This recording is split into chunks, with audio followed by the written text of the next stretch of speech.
Loss অ্যাঞ্জেলেসের বিক্ষোভের আগুন এখন ছড়িয়ে পড়েছে টেক্সাসেও। অভিবাসন বিরোধী অভিযানে উত্তাল হয়ে উঠেছে আমেরিকার রাজপথ। আর ঠিক তখনই president Donald Trump national guard পাঠিয়ে দিলেন পরিস্থিতি নিয়ন্ত্রণে আনতে।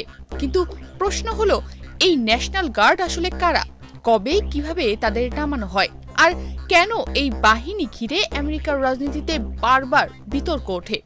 আজকের ভিডিওতে আমরা জানব ন্যাশনাল গার্ডের ইতিহাস, গঠন, মোতায়েনের নিয়ম এবং সাম্প্রতিক ঘটনা প্রবাহ সম্পর্কে।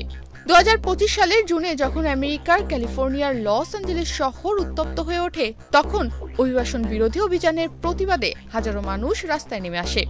আইসি নিপাত যাক, এই স্লোগান এখন ছড়িয়ে পড়েছে অস্টিন, টেক্সাস পর্যন্ত। শুধু স্লোগান নয়, ঘটছে গাড়িতে গাড়িতে আগুন লাগানো, সড়ক অবরোধ, ফেডারেল ভবনে হামলা পর্যন্ত।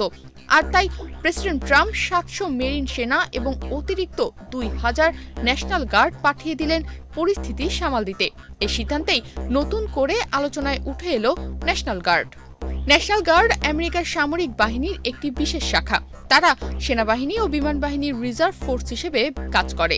সাধারণত প্রাকৃতিক দুর্যোগ, দাঙ্গা বা কোনো জরুরি পরিস্থিতিতে এদের মোতায়েন করা হয়। তবে সবচেয়ে গুরুত্বপূর্ণ বিষয় হলো, এই বাহিনী কাজ করে দুই কর্তৃপক্ষের অধীনে, প্রেসিডেন্ট এবং অঙ্গরাজ্যের গভর্নর। এটাই তাদের আলাদা করে তোলে অন্য যে কোনো বাহিনীর চেয়ে। বেশিরভাগ সময় গভর্নর নিজেই তার অঙ্গরাজ্যে ন্যাশনাল গার্ড মোতায়েনের আদেশ দেন। তবে কোনো বিশেষ সংকটে প্রেসিডেন্ট চাইলে গভর্নরের অনুমতি ছাড়াও বাহিনী নামাতে পারেন, ঠিক যেমনটা এবার করলেন প্রেসিডেন্ট ডোনাল্ড ট্রাম্প। কিন্তু এমন সিদ্ধান্ত রাজনীতিতে বড় বিতর্ক তৈরি করে। এরকম ঘটনা কিন্তু আমেরিকার ইতিহাসে প্রথম নয়। 1992 সালেও লস অ্যাঞ্জেলেসে ভয়াবহ দাঙ্গা ছড়িয়ে পড়ে, যখন পুলিশি নির্যাতনের ঘটনায় রডনি কিং নামের কৃষ্ণাঙ্গ যুবকের বিচার নিয়ে ক্ষোভে ফেটে পড়ে জনগণ। তখনও president George HW. Bush loss অ্যাঞ্জেলেসে পাঠান ন্যাশনাল গার্ড, ঠিক আজকের ঘটনার মতোই। আরও পেছনে গেলে দেখা যায় 1967 সালে ডেট্রয়েট দাঙ্গা, 1968 সালে মার্টিন লুথার কিং জুনিয়রের হত্যার পর, আর 1970 সালের ডাক পরিষেবার ধর্মঘটেও ন্যাশনাল গার্ড মোতায়েন করা হয়েছিল। সাম্প্রতিক ইতিহাসেও তাদের ভূমিকা স্পষ্ট। 2020 সালে করোনার সময় মাস্ক সরবরাহ থেকে শুরু করে মৃতদেহ বহনে পর্যন্ত তারা সহায়তা করেছে। 2021 সালের 6 জানুয়ারি ক্যাপিটল হিল হামলার পরও ন্যাশনাল গার্ড মোতায়েন করা হয়েছিল আমেরিকার নিরাপত্তা নিশ্চিত করতে।